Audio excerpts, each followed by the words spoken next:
Arsenal lovers, kembali lagi di Starting 11 News. Seperti biasa, kami akan terus menyajikan informasi seputar dunia sepak bola spesial untuk Anda. Beberapa hari lalu, Marco Verratti membeberkan bahwa saat sebelum bergabung ke PSG, ia hampir membela AC Milan. Dilansir Football Italia, saat melakukan sesi wawancara dengan salah satu media Pescara, Verratti mengungkapkan bahwa ia nyaris bergabung ke AC Milan. Saat itu, ia masih berusia 15 tahun. Namun, ia lebih memilih bertahan di Pescara dan membantu tim meraih promosi ke Serie A. Christian Pulisic dan Weston McKennie dikabarkan masuk dalam skuad timnas Amerika dalam jeda internasional akhir September nanti. Dilansir ESPN, meski Pulisic tak mendapatkan banyak menit bermain di Chelsea, ia tetap dipanggil ke timnas. Selain dua pemain itu, ada dua Leeds United yakni Brandon Aronson dan Tyler Adams yang juga masuk skuad Amerika. Mereka akan menjalani laga uji coba terakhir jelang Piala Dunia Qatar. Mengingat performa buruk Trent Alexander-Arnold bersama Liverpool awal musim ini, ia terancam tak masuk skuad timnas Inggris. Dilansir Sport Bible, Alexander-Arnold menjadi perhatian setelah tampil tak konsisten yang akhirnya berpengaruh pada performa buruk Liverpool musim ini. Dengan performa yang jauh di bawah harapan, ia terancam tak akan masuk ke skuad Inggris di Piala Dunia. Terlebih, The Three Lions kini memiliki stok bek kanan melimpah. Southgate masih memiliki opsi lain seperti Kyle Walker, Reece James, dan juga Kieran Trippier. UEFA dikabarkan telah menjatuhkan dakwaan kepada Marseille dan Frankfurt setelah diduga melakukan tindakan tak terpuji dalam laga Liga Champions beberapa hari lalu. Dilansir ESPN, UEFA menjatuhkan 4 dakwaan kepada Frankfurt termasuk tindakan rasis dan gestur hormat Nazi yang dilakukan oleh oknum fans. Sedangkan Marseille menerima 5 dakwaan termasuk dugaan kekerasan yang mengakibatkan 17 polisi dan beberapa fans Frankfurt luka-luka. Belum jelas berapa denda yang harus mereka bayar, namun penyelidikan masih terus berlanjut. ESPN melaporkan bahwa polemik Liga Wanita Spanyol akhirnya menemui titik terang. Liga akan segera dimulai setelah kesepakatan dicapai untuk mengakhiri pemogokan oleh para wasit yang menuntut upah dan kondisi kerja yang lebih baik. Hal ini telah dikonfirmasi oleh Federasi Sepak Bola Spanyol. Kompetisi akan segera dimulai dan musim ini akan menjadi musim pertama Liga Wanita yang profesional di Spanyol. AC Milan kabarnya kurang puas dengan penandatanganan baru mereka, yakni Divock Origi. Bahkan, Milan sudah berencana untuk mencari penggantinya dalam waktu dekat. Dilansir Mirror, Milan dilaporkan sedang mencari striker baru hanya beberapa bulan setelah menandatangani mantan pemain Liverpool itu. Cedera jadi masalah utama yang mengganggu performa Origi di Milan. Sang juara Serie A menargetkan Jonathan David dari Lille dan Noah Okafor dari RB Salzburg sebagai calon pengganti Origi di jendela transfer Januari nanti. Manchester City dikabarkan telah bergabung dengan Chelsea dalam perlombaan untuk mendatangkan bintang Portugal, Rafael Leao musim panas mendatang. Dilansir Calcio Mercato, selain Chelsea, Manchester City juga tertarik pada Leao. City masih membutuhkan pemain sayap yang sesuai dengan gaya permainan Pep Guardiola, dan Leao dirasa pas untuk mengisi pos lini serang itu.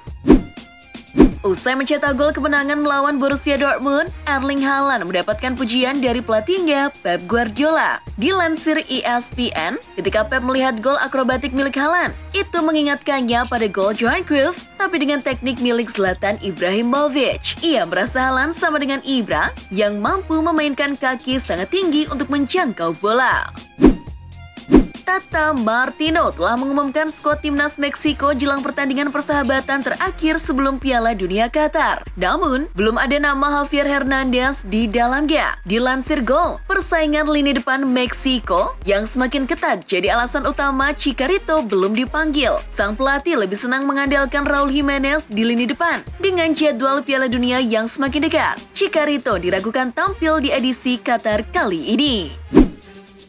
Kedatangan Erik ten Hag di kursi kepelatihan Manchester United membuat beberapa pemain harus hengkang lantaran ia ingin memangkas skuad setan merah yang terlalu gemuk. Dilansir Sport Bible, Ten Hag sebetulnya ingin menyingkirkan Aaron Wan-Bissaka. Namun, ia mendapat tekanan dari pihak manajemen untuk mempertahankan sang pemain. Para dewan meyakinkan Ten Hag bahwa Wan-Bissaka akan berguna suatu saat nanti. Akhirnya, dengan terpaksa Ten Hag mempertahankan bek kanan asal Inggris itu.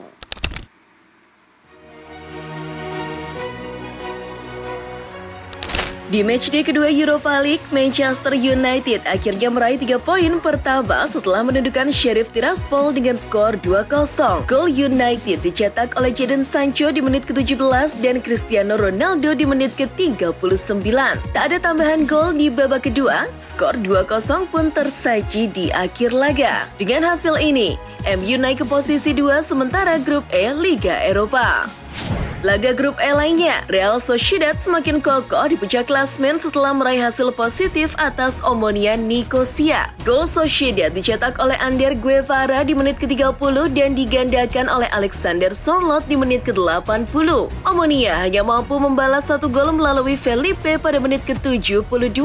Skor 2-1 bertahan hingga akhir laga. Sedangkan Lazio harus tunduk dari FC Midtjylland dengan skor yang cukup mencolok yakni 5-1. Bermain di kandang, Midtjylland mendominasi. Gol mereka dicetak oleh Paulinho di menit ke-26, disusul Sorikaba 4 menit kemudian. Lalu Evander Ferreira di menit ke-52, Gustav Isaksen di menit ke-67, dan Erik Sviatchenko di menit ke-72. Lazio racikan Mauricio Sarri hanya mampu membalas sebiji gol melalui Sergej Milinkovic-Savic pada menit ke-57. Dengan hasil ini, Lazio sementara tertahan di peringkat 3 grup F Liga Eropa. Berbeda dengan wakil Italia lain, AS Roma justru meraih poin penuh kala menjamu HHK Helsinki. Melawan 10 pemain Helsinki, anak asuh Jose Mourinho tak kesulitan untuk mendominasi laga yang berjalan. Paulo Dybala membuka keunggulan di menit ke-47, menyusul gol Lorenzo Pellegrini di menit ke-49 dan gol Andrea Belotti di menit ke-68. Meski menang, Roma masih terdampar di urutan ketiga grup C. Sedangkan AS Monaco secara mengejutkan harus kalah 1-0 dari tamunya Ferencváros. Gol dicetak oleh Balen Veske di menit ke-80. Pertandingan lain ada Freiburg yang berhasil membawa performa apiknya di Bundesliga. Mereka berhasil menang 3-0 atas timnya Marcelo dan James Rodriguez Olympiakos.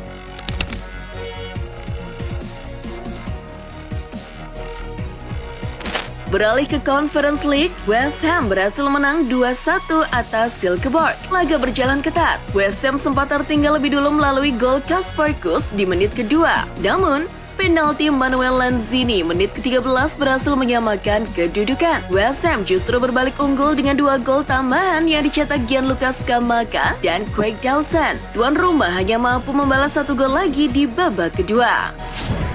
Sedangkan Fiorentina kembali menelan hasil kurang memuaskan. Anak asuh Vincenzo Italiano harus takluk dari Istanbul Başakşehir dengan skor 3-0. Kekalahan ini membuat Fiorentina tertahan di dasar klasmen grup A. Di pertandingan lain ada Villarreal yang berhasil mengamankan 3 poin di kandang Hapoel Beersheva. Anak asuh Unai Emery menang tipis 2-1 atas tim tuan rumah. Kemenangan ini membuat The Yellow Submarine kokoh di puncak klasmen grup C. Akhirnya pecah telur juga. Cristiano Ronaldo mencetak gol perdana di musim ini sekaligus yang pertama di kompetisi Europa League. Dilansir SI, Ronaldo mencetak gol melalui tendangan penalti ke gawang Sheriff Tiraspol. Gol itu sekaligus membawa kemenangan buat United. Tua-tua keladi. Mungkin itu julukan yang tepat untuk pemain sayap Real Betis, Joaquin. Ia dinobatkan sebagai pencetak gol tertua di kompetisi Europa League. Dilansir Daily Mail, Joaquin telah menjadi pencetak gol tertua dalam sejarah Liga Eropa setelah mencetak gol menakjubkan melawan Ludogorets dini hari tadi. Ia mencetak gol di usia 41 tahun 56 hari. Dalam laga antara AS Roma dan HJK Helsinki, Paulo Dybala tak menjadi starter. Ia masuk sebagai pemain cadangan pada menit ke-46. Meski demikian, Dybala langsung menjebloskan bola ke gawang Helsinki. Menurut Opta, gol Dybala itu yang tercepat sebagai pemain pengganti di Europa League. Dybala tercatat hanya membutuhkan 69 detik untuk mencetak gol di pertandingan tersebut. Mengingat ada minat dari beberapa klub Eropa terhadap pemain mereka, AC Milan bergerak cepat mengamankan beberapa pemain bintang mereka. Menurut cuitan Fabrizio Romano, Direktur AC Milan Paolo Maldini tengah berupaya menegosiasi perpanjangan kontrak dengan sejumlah pemain seperti Ismail Benacer, Pierre Kalulu, dan pemain yang tengah jadi incaran Manchester City serta Chelsea yakni Rafael Leao. Maldini ingin mereka bertahan lebih lama di Milan, tapi keputusan tetap di tangan pemain. Gareth Southgate dikabarkan telah mengumumkan 28 nama pemain skuad Inggris yang dipersiapkan untuk pertandingan jeda internasional akhir September nanti. Yang menarik, ada wajah baru di lini depan yakni striker Brentford, Ivan Toney. Dilansir 90 Min, cederanya Marcus Rashford membuat Southgate mengalihkan pandangannya pada Ivan Toney. Ia belum pernah mewakili The Three Lions di level usia berapapun sebelumnya. Ini merupakan panggilan timnas pertama bagi Toney. Marca mengungkapkan fakta menarik soal Barcelona. Menurut laporan, Barcelona dianggap sangat bergantung pada Robert Lewandowski soal membongkar pertahanan lawan dan mencetak gol. Dari 7 pertandingan, Lewi tak mampu mencetak gol di 2 pertandingan kontra Rayo Vallecano dan Bayern Munchen. Dan di kedua laga itu, Barca tak mampu meraih kemenangan. Mantan penjaga gawang timnas Inggris dan Manchester United, Ben Foster memutuskan untuk pensiun di usia 39 tahun. Dilansir BBC, Foster mengumumkan keputusan ini di podcastnya. Sebetulnya, ia sempat ditawari oleh Newcastle United untuk bergabung sebagai pengganti Karl Darlow yang cedera, tapi ia menolak dan memilih untuk mengakhiri karirnya sebagai pesepak bola. Staf Liverpool dan Newcastle United dikabarkan dijatuhi denda oleh Asosiasi Sepak Bola Inggris. Mereka didakwa atas perilaku tak terpuji di pinggir lapangan yang terjadi pada kemenangan 2-1 Liverpool atas Newcastle beberapa hari lalu. Dilansir BBC, staf pelatih Liverpool John Archterberg dan kepala kinerja Newcastle Daniel Hodges telah didenda dan dilarang hadir dalam pertandingan klub selanjutnya. Archterberg didenda £7.000 atau 119 juta rupiah, sementara Hodges £6.000 atau 102 juta rupiah. Laga melawan Wolves akhir pekan ini diperkirakan bakal jadi laga yang penting bagi Manchester City. Dilansir Sky Sport, City berpeluang memuncaki klasmen apabila meraih kemenangan di Molineux. Laga ini juga bakal jadi ajang adu ketajaman bomber anyar kedua klub, yakni Erling Haaland dan Diego Costa.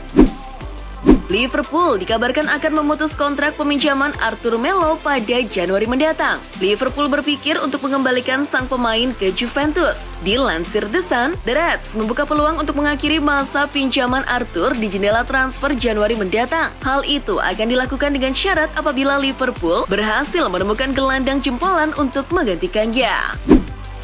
Didier Deschamps dikabarkan telah mengumumkan daftar nama pemain timnas Prancis untuk pertandingan Nation League melawan Austria akhir September nanti. Namun, ada yang menarik dari daftar tersebut. Tak ada nama Karim Benzema di dalamnya. Dilansir AS, Deschamps tak memasukkan nama Benzema karena sang pemain tengah mengalami cedera. James Rodriguez resmi menyusul mantan rekannya Marcelo untuk bergabung dengan Olympiakos. Dilansir Football Espana melalui akun Instagram resmi mereka, Olympiakos mengumumkan telah mencapai kesepakatan dengan James dan berstatus bebas transfer setelah putus kontrak dengan Al Rayyan. Sang pemain telah diperkenalkan ke publik tepat sebelum laga Olympiakos kontra Freiburg dini hari tadi. Neymar kembali terlibat masalah dengan wasit. Kali ini, ia mengecam wasit Liga Champions di akun Twitter miliknya setelah mendapat kartu kuning yang patut dipertanyakan. Dilansir ESPN, Neymar mengecam wasit asal Jerman Daniel Siebert karena memberikan kartu kuning gara-gara melakukan selebrasi khas miliknya. Neymar menganggap wasit tersebut tak memiliki rasa hormat kepada atlet. Ia menyayangkan hal ini bisa terjadi karena ia merasa tak melakukan hal yang merugikan tim lawan. Dan itulah informasi seputar dunia sepak bola spesial dari Starting 11. Buat kamu yang gak mau ketinggalan berita terupdate dan terbaru seputar dunia sepak bola, jangan lupa untuk like, share, dan subscribe. See ya!